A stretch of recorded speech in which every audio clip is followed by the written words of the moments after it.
What if I told you that the one thing you crave most is quietly messing with your brain and body, even when you don't realize it? Forget what you think you know about cutting out sugar, because the biggest changes aren't the ones you see in the mirror. So, for 30 whole days, I decided to press pause on all added sugars. I wasn't doing it just to drop a few pounds, though that's often the first thing people think of. My real goal was to peek behind the curtain, to see what was truly going on inside my body and mind when I pulled the plug on that sweet stuff. And let me tell you, what I found was totally unexpected. The shifts that happened on the inside, the ones you can't really see, were the most powerful and honestly, the most surprising part of this whole adventure. Stick around, because I'm going to share exactly what it felt like when my body and brain started to work differently, and why understanding these internal changes might just change how you look at food forever. When I first decided to jump into this 30-day sugar-free journey, I pictured myself feeling lighter, maybe my clothes fitting a bit better, that kind of thing.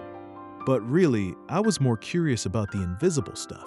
How my brain would feel, how my energy would hold up, my mood, all those things that a scale can't tell you. I wanted to understand sugar's true grip, not just on my taste buds, but on my entire operating system.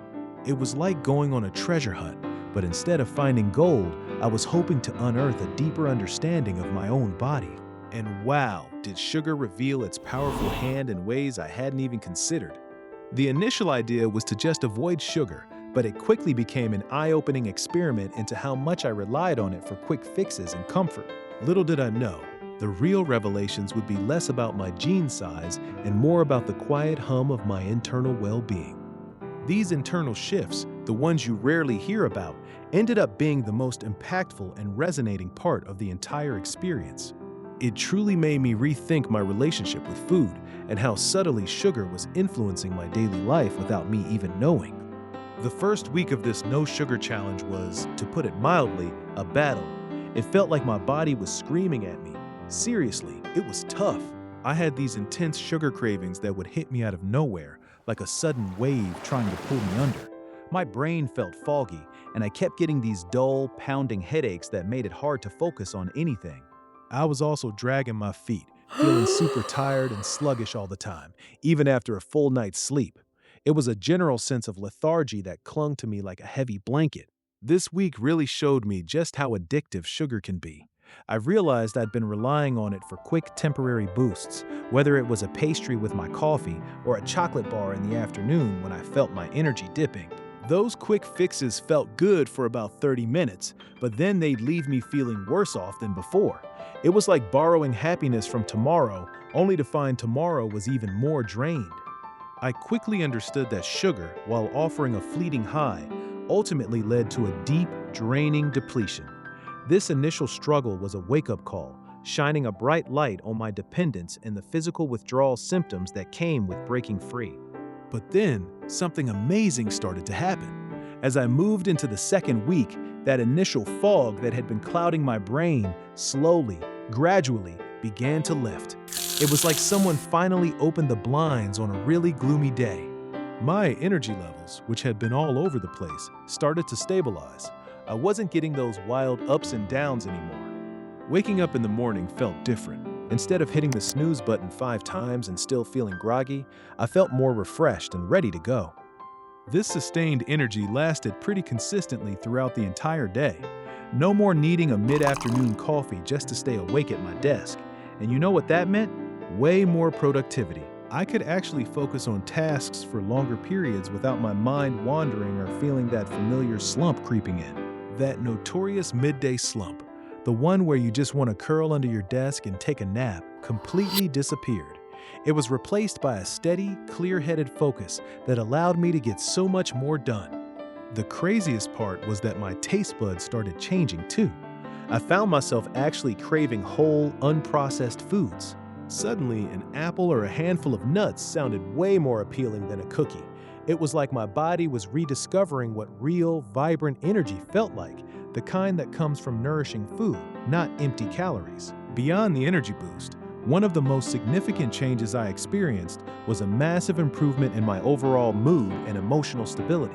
Before this challenge, I didn't even realize how much sugar was playing puppet master with my feelings. I used to be more prone to those emotional roller coasters, feeling great one minute, then inexplicably cranky or anxious the next.